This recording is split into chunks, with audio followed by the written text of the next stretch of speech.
Necesitamos que los colombianos compartamos este importante mensaje a lo largo y ancho de nuestro territorio. Petrosintonizate te informa. 6.402 civiles asesinados premeditadamente durante 7 años. Ese es el número de víctimas a manos de miembros de un grupo armado legal activo que participa en misiones de paz de la ONU y en maniobras conjuntas de la OTAN. No lo decimos nosotros, lo dicen las autoridades judiciales del propio país al que pertenece. Podría ser uno de los mayores escándalos internacionales de la historia reciente, pero los escándalos no dependen tanto de los hechos en sí, sino de quién y cómo se presentan. Y hay gobiernos que pueden permitírselo sin ser acusados en parlamentos europeos, sancionados por grandes potencias, ni apartados de la llamada comunidad internacional. Hoy no vamos a hablarles de un tema del que nadie habla, pero nos conformamos con presentárselo como nadie lo presenta. Ahí les va.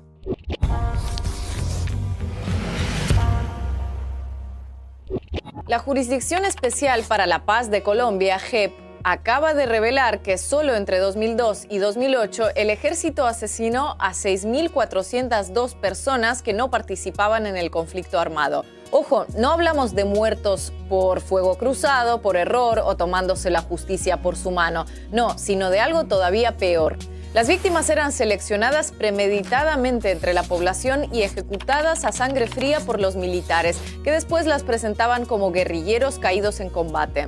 De esa forma fingían cumplir con las cuotas establecidas de insurrectos dados de baja y a cambio recibían ascensos, recompensas en metálico y hasta días libres. El fenómeno es conocido dentro y fuera de Colombia con el nombre de falsos positivos, un eufemismo criticado con razón por no reflejar la magnitud del crimen. Pero lo cierto es que resulta difícil encontrar una definición adecuada en el vocabulario periodístico o legal.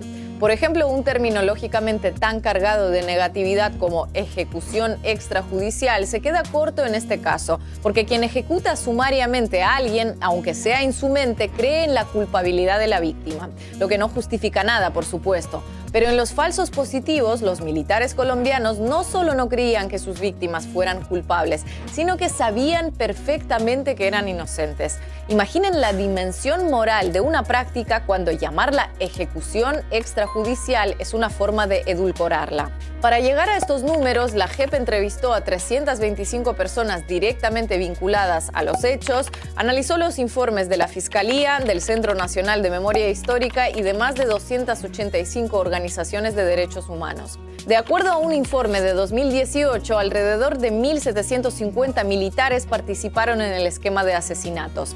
Según documentos filtrados, el ejército establecía que para recibir una condecoración de servicios distinguidos, una brigada debía presentar 150 muertos y una división el doble. Además, los oficiales al mando de unidades militares que quedaran lejos de esas cifras podían ser relevados del cargo. No podían pasar más de 30 días sin que una unidad pudiera dar resultado. No podían pasar. Si usted reportaba más de 30 días un batallón sin dar resultado, a ese comandante lo daban de baja. Tanto la jerarquía militar como el expresidente Álvaro Uribe rechazan la investigación y resultados presentados por la JEP. Para el también ex senador, el informe tiene como principal objetivo desacreditarlo, debido a que el texto se centra exclusivamente en su periodo de gobierno. Sin embargo, mirando las cifras, más que un sesgo político, parece que estamos ante el necesario sesgo metodológico que requiere toda investigación. Nadie centraría sus esfuerzos en Holanda cuando hace un estudio sobre accidentes de montaña. Y la realidad es que entre 2002 y 2008, los primeros 6 años de Uribe como presidente, se registraron 4 de cada 5 de los falsos positivos de los que se tiene constancia.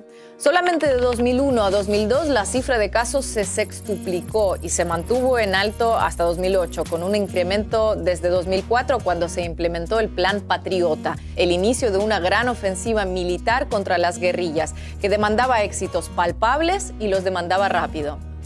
Cuando el general Mario Montoya hacía los programas radiales en que se refería a todas las unidades, en sus instrucciones es: a mí no me vayan a reportar heridos, yo lo que necesito son muertos en combate y litros de sangre. Y a usted lo medían por eso. Además de la coincidencia en el tiempo, 1 de cada 4 falsos positivos a nivel nacional en ese periodo se dio en el departamento de Antioquia, donde Uribe fue gobernador y todavía hoy mantiene su principal bastión social. De modo que más que una obsesión de los investigadores por encontrar datos contra Uribe, pareciera que cada dato que se encontraban estaba relacionado de una u otra manera con Uribe.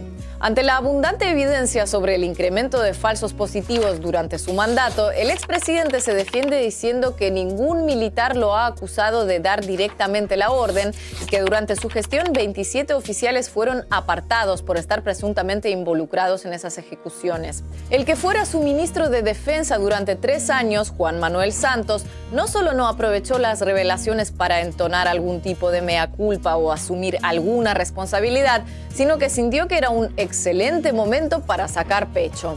A raíz del informe, el también expresidente se atribuyó a haber investigado, destapado y acabado con los falsos positivos. Y si bien no puede negarse que desde 2008 se produjo un brusco descenso, fingir desentenderse cuando fue el máximo responsable de las Fuerzas Armadas justo durante la cresta de ola de casos es algo que por lo visto solo puede permitirse un premio Nobel de la Paz. Así que parafraseando un refrán muy conocido, parece que a las victorias militares nunca les faltan padres, pero los crímenes de guerra son siempre huérfanos. Pero entonces, suponiendo que ni los entonces presidente de la República y ministro de Defensa respectivamente sabían nada de lo que hacían las Fuerzas Armadas, ¿quién dio la orden? Pues esa es precisamente la pregunta que se hacen muchos colombianos, convirtiéndola en etiqueta en las redes sociales. Porque la explicación oficial es que todo fue debido a un efecto colateral indeseado surgido de la política de ofrecer premios y ascensos a los militares a cambio de presentar muertos en combate. Política que hoy parece que tampoco nadie ideó ni defendió en su momento. Según esa explicación, los números de los falsos positivos se explicarían por ese incentivo perverso que algunas personas sin moral aprovecharon para beneficiarse. Es decir, unas pocas manzanas podridas en las Fuerzas Armadas. Manzanas podridas con capacidad de asesinar en promedio más de una quincena de civiles cada semana, sin que nadie se enterara, dicho sea de paso. La magnitud moral de los falsos positivos comenzó a ser conocida poco a poco desde hace 13 años, cuando las madres de Soacha, desafiando obstáculos, miedo y amenazas, se lanzaron a exigir respuestas sobre sus hijos desaparecidos. Recién hoy empezamos a conocer oficialmente la magnitud en números. 6.402 víctimas en 7 años es más del doble que el total de víctimas de la dictadura de Pinochet durante 17 años. Más del triple de las que causó el IRA en casi 30 años de conflicto armado con el Reino Unido. Unas 10 veces más que las causadas por el terrorismo yihadista en la Unión Europea desde 2004. Y sin embargo, los números que publicó la JEP son solo un primer paso y seguramente se queden cortos. El propio informe los presenta como cifras no definitivas. Las organizaciones de víctimas consideran que las reales son muy superiores. La Unidad de Búsqueda de Personas Dadas por Desaparecidas, un organismo oficial, estima que el conflicto armado dejó una cifra de 120.000 personas desaparecidas, entre desplazados, muertos en combate, asesinados por actores armados o víctimas de falsos positivos. A la inmensidad de las cifras se suma la sensación de impunidad entre muchos colombianos. Aunque se han producido numerosas condenas de militares involucrados en estos hechos, estas se combinan con polémicos ascensos como los de 2 brigadiers generales a mayor general a finales de 2020. Ambos comandaron batallones en la misma época y zona donde se llevaron a cabo decenas de ejecuciones de civiles posteriormente presentados como guerrilleros dados de baja. Así, la Jurisdicción Especial para la Paz en Colombia todavía tiene mucho trabajo por delante. Los falsos positivos son apenas uno de los crímenes del conflicto en los que trabaja y el ejército colombiano apenas uno de los protagonistas de sus investigaciones. La cúpula de las FARC ya fue imputada por la JEP por su responsabilidad de mando sobre los abusos cometidos sobre miles de secuestrados durante el apogeo de la guerra. No es un supuesto sesgo lo que convierte sus informes en polémicos. Es que con cada revelación que comprometa el discurso y la verdad oficial en torno a un conflicto armado largo y especialmente deshumanizado, no solo se incomoda a quienes hicieron de la guerra su razón de ser política, sino especialmente a quienes lo siguen haciendo.